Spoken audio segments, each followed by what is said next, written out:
6 new shows to talk about, including some with particular franchise attachment: National Treasure, Sonic the Hedgehog, How Stella Got Her Groove Back. Let's talk TV.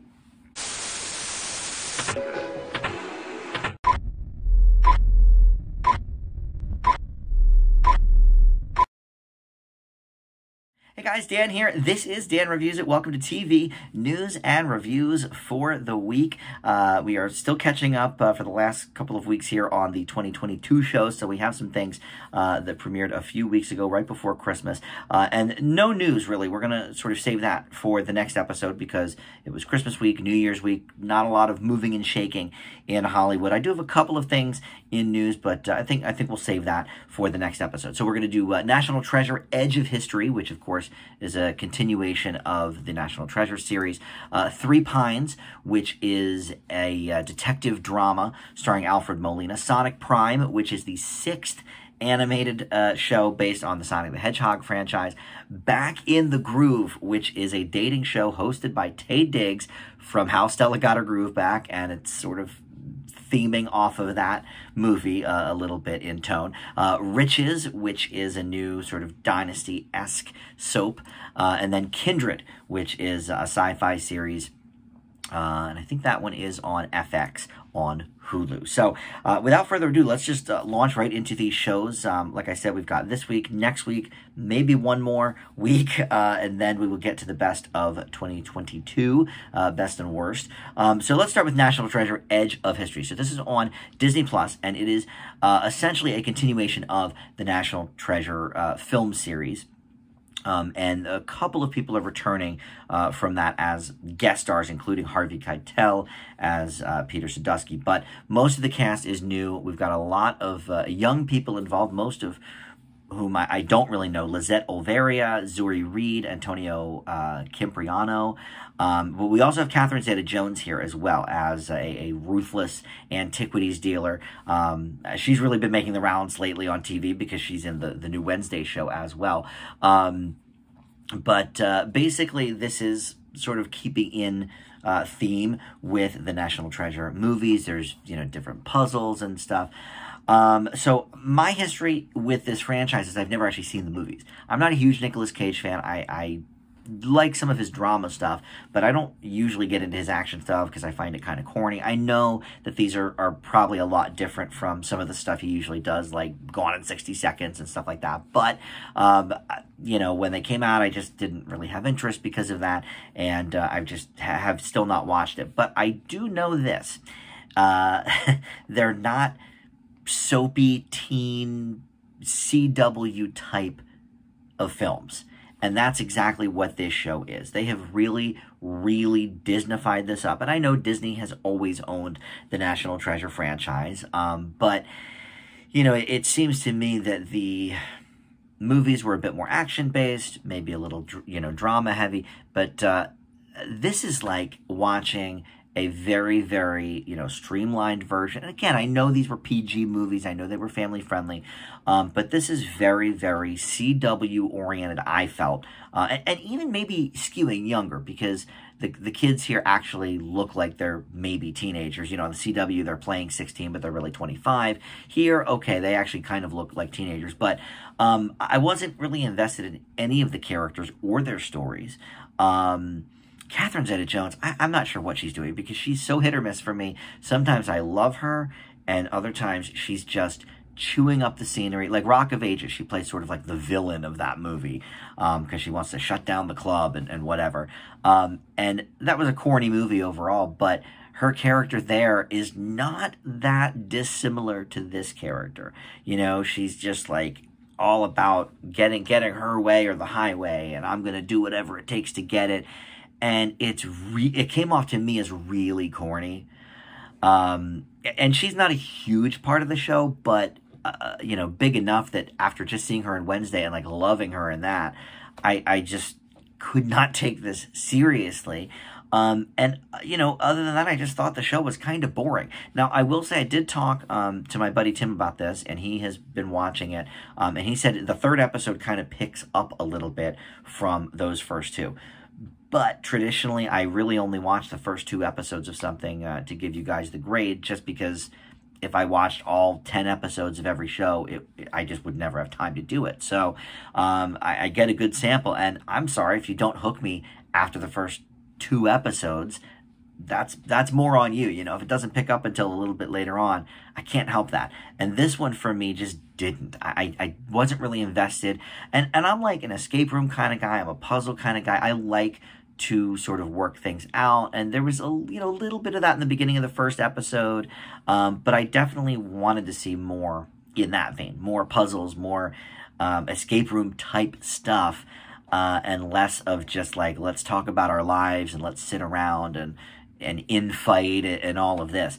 And other than that, the acting's not that good. It's typical Disney Channel type acting. I say that a lot, and I know it's a little disparaging, I guess. There's some good Disney Channel stuff out there, and obviously we've seen a lot of great actors come from the Disney machine, but I don't see any of these people being part of that, if I'm being honest. So I leave National Treasure Edge of History with a C-, and that is only based on the fact that my buddy said it gets better. On these 2 episodes alone, it's more like probably a D+ or maybe even lower. But I'll give it the benefit of the doubt if it does end up kind of getting a little better. But yeah, those first 2 episodes are rough. And I can't imagine the acting gets any better, even if the scripts do. All right, let's talk next about Three Pines. This is on Amazon, and it is a detective mystery series starring Alfred Molina as Chief Inspector Armand Gamache. And this has sort of an interesting element to it because there's 8 episodes, but really only 4 mysteries. Each one is a part 1 and a part 2. And they're all available, to watch now. You don't have to wait week after week.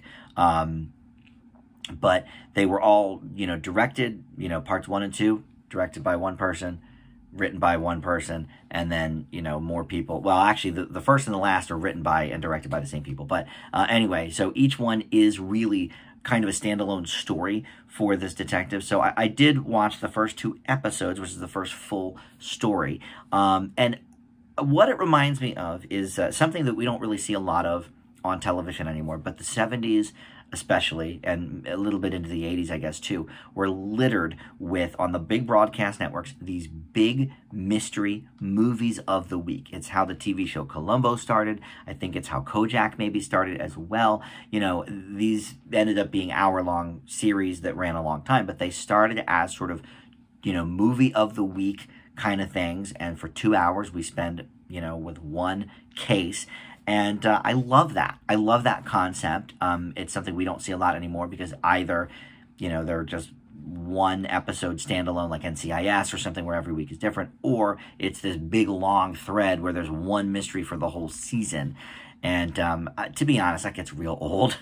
But Alfred Molina plays the lead here, and of course, lately he's been known the most for his roles in the Spider-Man universe. But of course, he's, been around for a long time doing a lot of different things. And this, I think, is a perfect kind of character for him. He's, sort of a little bit of a hard-boiled detective, like the classic. And this is based on a book series, too, so I don't know if they're taking stories directly from the books or not. But there is sort of a run-through slightly for the series about the disappearance of this young indigenous woman that I guess he'll maybe solve at the end. But for the most part, it's just 2-part, one case, with that sort of in the background. So if you do watch all 8 episodes, I guess you'll be rewarded sort of with the wrap-up of that. But they didn't really focus on that too much in the 2 episodes I watched. It was all about, this other person. But I would love to see this as an ongoing series. I think Molina, like I said, is perfect casting here. He's a great choice for this detective role because you want somebody like that Columbo or Kojak, or even, Daniel Craig in Knives Out, which I just watched the new one of that, is a little more silly, I think, but he's still got that sort of kind of no-nonsense, gruff exterior. We like to see that in our detectives, right? Sherlock Holmes sometimes goes a little bit in the more, funny route or campy route or whatever. But I like this. This is more realistic, and Molina just does a great job with it. The mystery itself in the first episode, I think, wrapped up a little bit oddly. We had like just a few minutes left in the episode. They still hadn't wrapped it up, and then it sort of just wraps up and cut to the credits. But again, that is a little bit of a throwback. I feel like that's what they used to kind of do in like Columbo, you know, the very like last 45 seconds of the episode, he would be like, oh, you know, by the way, one other thing, here's how I know you did it, whatever. So I would love to see this as an ongoing series for many, many seasons. I enjoyed this. I give Three Pines a B+. Not as original, maybe, as some others out there, but I really, really enjoyed watching. All right, Sonic Prime is next. This is on Netflix, and of course, you know, we need no introduction to the Sonic character and the Sonic world, but this is the latest in, you know, many, many of the animated series, most of which I have to say I haven't watched. You know, Sonic as a game came out when I was in high school, and I played it, but I didn't watch any of the cartoon shows that were on that followed. But this is kind of a multiverse take on it. And I almost didn't watch it because, like, I don't totally do like kid shows and stuff anymore, especially kind of for young kids. But I feel like Sonic has such a big fan base, especially with the recent movies, and they're always releasing games, that I figured, you know what, I'm going to check this out. And it's really enjoyable. Now, I don't recognize any of the names doing the voices. I assume they're just, you know, your voice actors. But Devin Mack plays Sonic. Brian Drummond plays Dr. Eggman. Ashley Ball plays Tails. And there's a few others as well. But yeah, like I don't know any of these names, to be honest. But the first episode is almost a double episode because it's like a big storyline, and then all the other episodes are just 22-minute episodes or whatever. This one was like 45 almost, but that's where we sort of learn about the multiverse. And look, multiverses obviously are huge right now between Doctor Strange, and we've got you know, Everything Everywhere All at Once was a big hit movie this year that had a big multiverse sort of at the center of it. And in comic books, they've had multiverses for decades.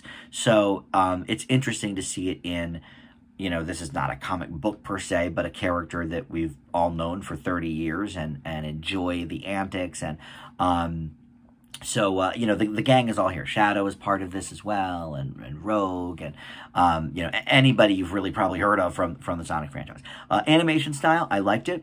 You know, it doesn't break new ground, but I think that's good. I think we need the familiar when we're talking about something as iconic as this.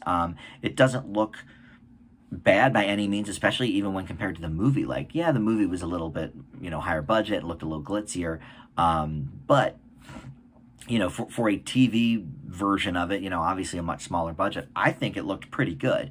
And the characters are doing what they're known for. You know, Sonic is, you know, cracking wise and stuff, and always beating Dr. Eggman at his own game, and this and that. But the multiverse thing gives it really a lot of new areas to explore.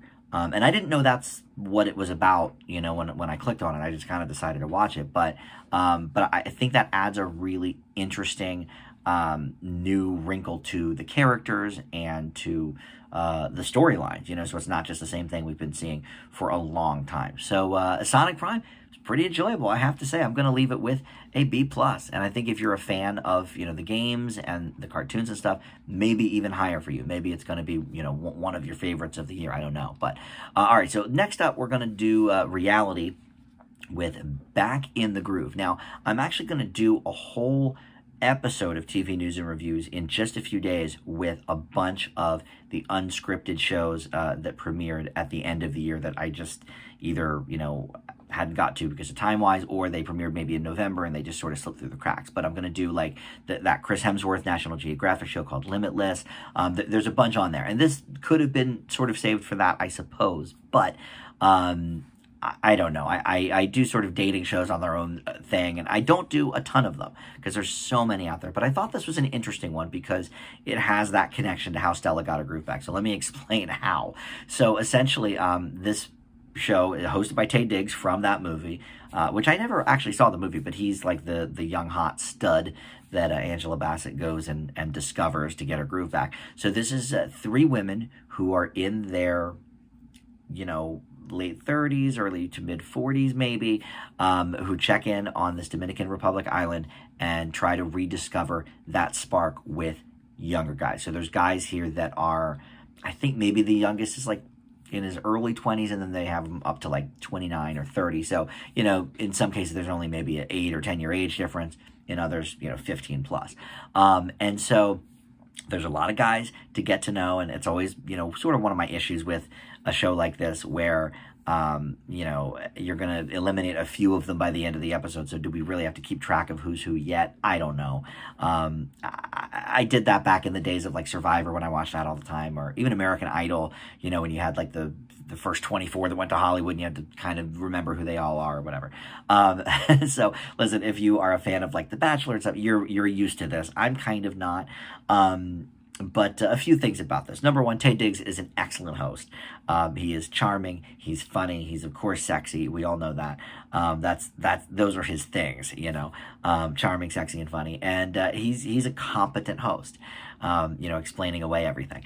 As for the twist, every one of these shows has a twist. So the twist in this one that we don't find out until the end of the first episode, so spoiler alert for the end of the first episode of Back in the Groove, but one of the gentlemen is actually the son of one of the three women, and he's sort of like kind of like a spy in that sense with the guys, I guess.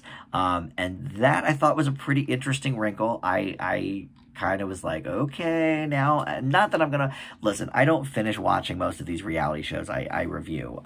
There's a few that I really get invested in, but for the most part, I watch them, I get the concept, and I tell you about it.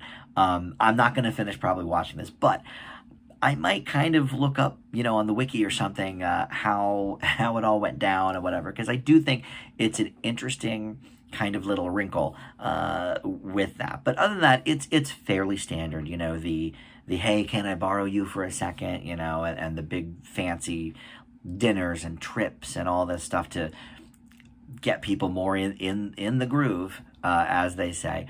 But yeah, I think a show like this kind of lives and dies by both the host and the contestants and the concept, all three really. The contestants are just sort of dum-dums, like we always get. They're muscular, they're, I guess, conventionally attractive, but they're pretty sort of full of themselves, and not all of them, but usually the ones that tend to stick around longer are, which is always kind of a turnoff for me. I don't love that, but I like the concept. I think it's fun, and I think Taye Diggs is a good host. So of all the dating reality shows I've reviewed over the last few years on this show, this is probably one of the better ones, which isn't to say it's amazing. It's certainly not an A or anything like that, but it doesn't fall sort of more in that average realm either. So I'm going to leave Back in the Groove with a B-. I could even really go B on it if it wasn't so steeped in a lot of those like Bachelor tropes, which I know that's the point. You have to do it. But I think B- is all right for this show. All right, up next, we're going to talk about Riches. This is originally a British drama series, and it aired, I think, on ITV, but now you can get it on Amazon Prime, and it is a soapy drama, I guess we could say, and it's about this guy, Stephen Richards, who's played by Hugh Quarshie. I don't really know any of these people either. Deborah Ayorinde or something is the lead, and then Sarah Niles, Brendan Coyle. I've like vaguely seen a couple of these people in things, but for the most part, I don't know them. But Stephen Richards, this main character, is self-made man built around this cosmetics empire. And he has become a very strong Black-owned business advocate, but he has a heart attack. So there is a lot of debate over control of his fortune, his empire, his business. And so with that, family secrets come on out. And the lives of two children from two separate marriages begin to sort of fight over that. So it reminds me a little bit, actually, of a show called Filthy Rich that Fox put on maybe 2 years ago with Kim Cattrall at the helm. It was, their at the time, latest attempt at, an empire-type soapy drama, this rich family, a lot of infighting, and this is a lot like that. It harkens back to the Dynasty days and, I guess Dallas as well, and all of these shows from the 80s that, it seemed to pop up every now and then. There isn't, I can't think of the last one that was really like a huge hit. Probably Empire, I guess, on Fox, which came out of the gate very, very strong. I think it fizzled out by the 4th or 5th season. I forget how long it lasted, but it gave us sort of that, okay, you know, we hate this person, and oh, we love to hate this person, and we love this person, and we love to love her, and whatever. And then, you know, all the kids get involved and stuff. It's a shame there's not really like water cooler shows anymore in that way, because of the way we all consume things now. Like, I feel like, you know, back when, say, Desperate Housewives or something was on, you know, everybody would watch it on Sunday night, and then Monday at the office, oh my God, did you see what, you know, Bree did, or whatever. And I think shows like that sort of do partially live and die by that buzz factor. And I think that's why a show like Monarch, you know, Fox's latest attempt, did not really work out. You know, that's already been canceled. Because that's just not how we consume TV these days. And so, unfortunately, a lot of that sort of, oh, let's talk about what, you know, what Jake's doing on Melrose Place. And Seinfeld even did, you know, a bit about that. And that's what people did back in the day. Now, not so much. So let's talk about this specific show, because it's got a lot of the same kind of tropes that those other shows do have, you know, especially the ones about very rich families. So, you know, maybe not breaking new ground here, but I will say this is much better acted than Monarch and some of the other recent examples I might have mentioned. If you sort of like that soapy, you know, weekly soapy thing where you don't have to, you know, it's only 6 episodes, you don't have to really invest every day into it, like One Life to Live or Guiding Light or something like that, you can sort of take it in little bites.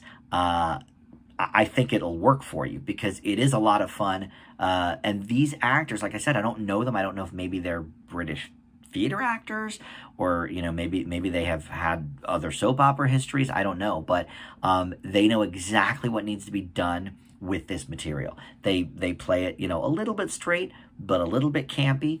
And you know, sort of eating up those words and some of the monologues and stuff.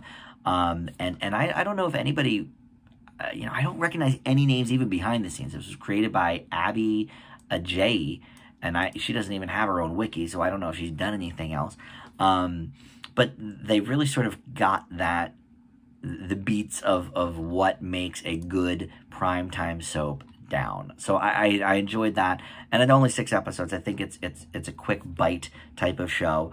You know, I don't know if there's going to be a second season or not, but and I didn't watch all 6, so I don't know if there's a cliffhanger too, but there should be, because that's what these shows are all about. You know, got to come back for more with the cliffhanger. I think this is in that classic 80s tradition of like a dynasty, and in that case, I think it gets a lot of things right. So I leave Riches with a B.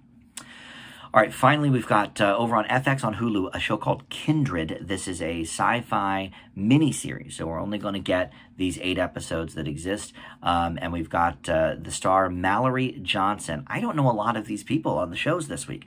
Mallory Johnson plays Dana James, and she has just moved to L.A. To establish some new roots after her only remaining family is their Aunt Denise. She wants to leave, you know, her past behind. She's got some issues, but she gets pulled in to the 19th century antebellum South.